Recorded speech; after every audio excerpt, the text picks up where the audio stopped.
वालेकुम अस्सलाम। कैसे हैं सर? अल्हम्दुलिल्लाह, आप सुनाएं कैसे हैं? अल्लाह का शुक्र है। तो पूरा उम्र ज़िंदगी गुजार रहे हैं? गुजारने की कोशिश कर रहे हैं। हर पाकिस्तानी यही चाहता है कि हम अच्छी ज़िंदगी गुजारें। अच्छा, तो जैसे आपको पता लगा होगा यूक्रेन और रशिया के दरमियान में बहुत ही ख़तरनाक जंग छिड़ी हुई है। ठीक है, रशिया ने यूक्रेन बहुत सारे इलाकों के ऊपर कब्ज़ा भी कर लिया है। तो यूक्रेन के एम्बेसडर ने मोदी जी से कहा है कि काइंडली आप हमारी मदद करें। तो क्या उनको मदद करनी चाहिए उनकी? जी बिल्कुल करनी चाहिए। यूक्रेन की मदद करें और ये जो जंग हो रही है इसको रोकें। इनको इस्लामी मुल्क के साथ साथ यूएनओ को भी इसके ऊपर कुछ ना कुछ इम्पैक्ट ला के आना चाहिए। एक नई रेवोल्यूशन क्रिएट करनी चाहिए कि जंग को रोकें।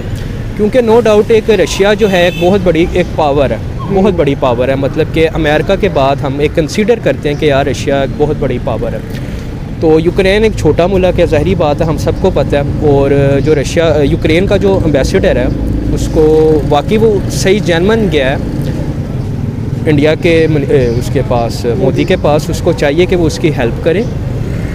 हर प्लेटफॉर्म के ऊपर वो यूएनओ जाए और इवन के इंडिया के जो मोदी जी जो हैं उनको चाहिए कि वहाँ जाके उनकी मदद करें। ग्राउंड के ऊपर जाके फ़ौजियों से बात करें कि ये जंग को रोकें।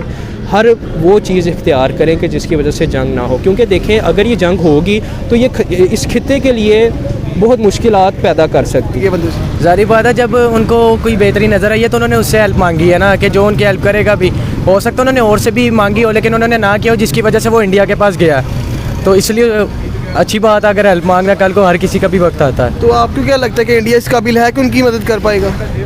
जी इंडिया पावरफुल तो है, ये बात तो नहीं है। पावरफुल तो है, करनी भी चाहिए हेल्प। क्योंकि अब अगर उसने अब उसको अपना पावरफुल समझा तो उसने उसके लिए उससे हेल्प मांगी है। बात भी सारी जो है वो फिर इंसानियत पे आ जाती है। तो इंसानियत का जारी बात आप अदा करना चाहिए पूरा। तो इस सारी जगह पे आप पाकिस्तान को कहाँ देखते हैं? पाकिस्तान से भी अगर मांगता, जारी बात है पाकिस्तान भी हेल्प ज़रूर करता। क्योंकि इंडिया का भी जब कभी वक्त आता है कि हर किसी भी आता है, अगर चाहे वो पाकिस्तान का दुश्मन क्यों ना हो, हेल्प तो करता है, चाहे दुश्मन है। लेकिन जब किसी पे भी बुरा वक्त आ जाता है तो हमें उसका साथ ज़रूर देना चाहिए। क्योंकि कभी भी किसी का भी बुरा आ सकता है। अगर नरेंद्र मोदी से अगर उन्होंने कोई हेल्प मांगी है तो उनको भी चाहिए कि उनसे भी मेरी रिक्वेस्ट है कि उनकी हेल्प पूरी करें। क्योंकि उनके हालात ऐसे कि उनको कोई ना कोई सपोर्ट करेगा तो वो स्ट्रॉन्ग होंगे। जैसे आपके सामने पीछे करीब 1991 में वो जो आज़ाद हुआ था, अब उसी के टुकड़े कर देंगे तो उसको आज़ादी का इतना फ़ायदा क्या होगा? क्योंकि हर किसी को जीने का, हर किसी का अपना हक होता है। तो उनको चाहिए कि उनकी हेल्प ज़रूर करें। इंडिया को हेल्प करनी चाहिए क्योंकि वो भी आज़ाद हैं। ठीक है, उनके ऊपर भी टाइम आया है अब इस तरह का। अब उन्होंने इंडिया से हेल्प मांगी है तो कुछ सोच के ही मांगी है ना। इंडिया भी पावरफुल है, उनको करनी चाहिए इंडिया को। आपके ख्याल में इंडिया पावरफुल है, नरेंद्र मोदी जी पावरफुल है? नरेंद्र मोदी जी पावरफुल है तो इंडिया पावरफुल है, उनको करनी चाहिए हेल्प। क्योंकि हर इंसान के ऊपर टाइम आता है। अगर वो पाकिस्तान के ऊपर अल्लाह ना करे इस तरह का टाइम आ जाए, फिर भी हम अगर उनसे हेल्प मांगते हैं तो हमारा ख्याल है कि वो करेंगे। क्योंकि हम इतना गलत नहीं सोचते इंडिया के बारे में। उनको करनी चाहिए हेल्प उनकी।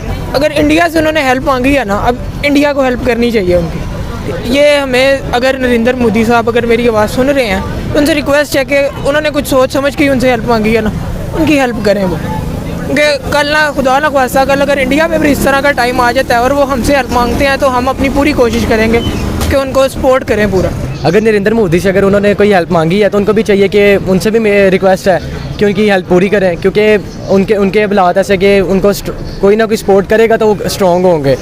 जैसे आपके सामने पीछे करीब 1991 में वो जो आज़ाद हुआ था, अब उसी के टुकड़े कर देंगे तो उसको आज़ादी का इतना फ़ायदा क्या होगा? क्योंकि हर किसी को जीने का, हर किसी का अपना हक होता है। तो उनको चाहिए कि उनकी हेल्प ज़रूर करें। हर प्लेटफॉर्म के ऊपर वो यूएनओ जाए और इवन के इंडिया के जो मोदी जी जो हैं उनको चाहिए कि वहाँ जाके उनकी मदद करें। ग्राउंड के ऊपर जाके फ़ौजियों से बात करें कि ये जंग को रोकें।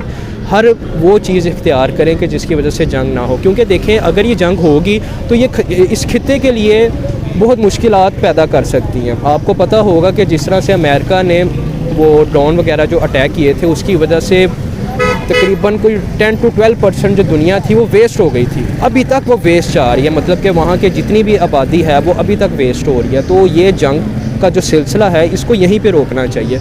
और हमारे जो पीएम साहब हैं, प्राइम मिनिस्टर ऑफ पाकिस्तान है, ये भी रशिया गए हुए हैं। तो मैं इनसे भी इस प्लेटफॉर्म के थ्रू मतलब कि उनसे ये बात करता हूँ कि आप रशिया को कंट्रोल करें, मतलब कि कंट्रोल से मुराद ये है कि आप उनके जो मेन लीडर्स उनसे बात करें, एक ऐसे प्लेटफॉर्म के ऊपर ला के बात करें कि ये जंग रुक जाए और ये जंग ना हो। पाकिस्तानी होने के नाते जैसे हम ट्विटर पे ट्रेंड चला के यूएनए को मेंशन करके कुछ ऐसा काम कर सकते हैं हम खुद? बिल्कुल हम कर सकते हैं, क्योंकि देखें आजकल तो टेक्नोलॉजी का दौर चल रहा है, तो ट्विटर एक वाहिद एक ऐसा प्लेटफॉर्म है कि जो हर बंदे की एक्सेस में है। तो हमें ट्विटर के ऊपर इस तरह की कैंपेन कोई चलानी चाहिए। अगर तो हम लोग मोदी को इन्वॉल्व करना चाहते हैं तो हमें मोदी के ऊपर भी एक कैंपेन चलानी चाहिए कि यार आप क्यों नहीं इनकी हेल्प कर रहे, मतलब आपके अंदर इतने गेट्स हैं, आप अपने आप को इतनी बड़ी पावर कहते हैं, मतलब आपके इतने सूबे हैं, बहुत बड़ी एक उनकी आबादी इंडिया की 1 अरब से ज़्यादा है, तो उनको चाहिए कि वो यूक्रेन जैसे छोटे मुल्क के लिए कुछ ना कुछ कंट्रीब्यूट करें। सर रशिया के प्रेसिडेंट पुतिन ने ये भी कहा है कि अगर हम दोनों की वार में कोई आया तो हम उसको भी मुंह तोड़ जवाब देंगे, इसके बारे में क्या ख्याल है जो लोकल कैजुअलिटीज़ भी हो रही हैं? देखिए सबसे पहले तो मैं ये कहूँगा कि जब 2 मुल्कों के दरमियान में जंग होती है तो वो सिर्फ उन 2 मुल्कों के फ़ौजों के दरमियान जंग नहीं होती, वो उस मुल्क के अंदर जितने भी लोग होते हैं उनकी भी जंग होती है।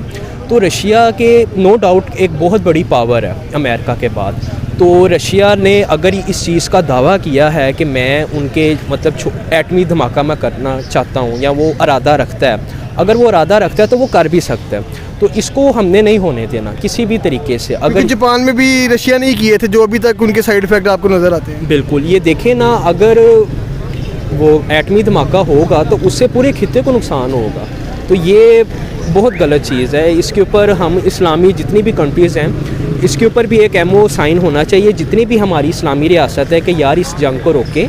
और दूसरा ये कि यूएनओ को भी चाहिए कि इसके अंदर अपनी इन्वॉल्वमेंट लेकर आए, किसी ना किसी तरीके से रशिया को रोके। यूक्रेन एक छोटा मुल्क है, जो भी देखें लड़ाइयाँ झगड़े होते रहते हैं, हमारी इंडिया के साथ भी काफ़ी लड़ाई झगड़े रहे हैं, लेकिन हम लोगों ने कभी एटमी धमाके तक हम नहीं गए। लेकिन अगर एटमी धमाका हो जाता है तो ये बात बहुत बढ़ जाएगी और ये बात बढ़नी नहीं चाहिए, इस बात को यहीं पे रोकना है। और इसलिए हमें चाहिए कि हम कैंपेन्स चलाएँ, डिजिटल मार्केटिंग के ऊपर चलाएँ।